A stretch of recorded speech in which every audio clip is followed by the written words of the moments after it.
بسم اللہ الرحمن الرحیم۔ حرام اور حلال پر کوئی لیبل نہیں ہوتا۔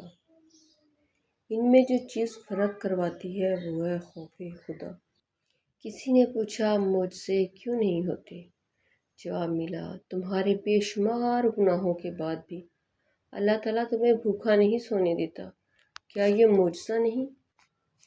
بچپن میں لگتا تھا نماز نہ پڑھنے پر سزا ملتی ہے، اب پتہ چلا نماز کی توفیق نہ ملنا ہی سزا ہے۔ دودھ پیتے موسیٰ غرق نہیں ہوئے، حالانکہ وہ اپنی کمزوری کی انتہا پر تھے، اور فرعون غرق ہو گیا، حالانکہ وہ اپنی طاقت کی انتہا پہ تھا۔ تکبر چاہے طاقت کا ہو، دولت کا ہو، حسن کا ہو، علم کا ہو، حسب و نسب کا ہو، حتیٰ کہ تکبر چاہے تقویٰ کا ہی کیوں نہ ہو، انسان کو رسوا کر کے ہی چھوڑتا ہے۔ عاجزی اختیار کریں، کیونکہ انسان کی اکڑ خدا کی پکڑ پر ختم ہو جاتی ہے۔ چلاک تو ابلیس بھی تھا، اگر وہ ذہین ہوتا تو شیطان نہ بنتا۔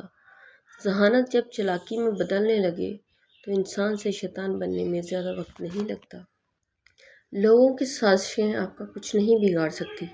قرآن کہتا ہے تمہارا رب بہترین چال چلنے والا ہے۔ میں نے کچھ لوگ لگا رکھے ہیں اپنی پیٹھ پیچھے برائی کے لیے، تنخواہ نہیں دیتا، پھر بھی وہ کام ایمانداری سے کرتے۔ خاندانی لوگ نسلی اور خاندانی انسان کو عزت دو تو شرما کر عاجزی اور مخلصی سے پیش آئے گا۔ کم نسل، نیچ اور گھٹیا انسان کو عزت دو گے تو وہ تکبر سے اکڑ جائے گا اور مخالفت پر اتر جائے گا۔ حضرت علی بہترین رشتہ وہ ہے جو آپ کے عیب جان کر بھی آپ سے تعلق ختم نہ کرے، اور بے شک یہ رشتہ آپ کا اللہ کے علاوہ کسی سے نہیں۔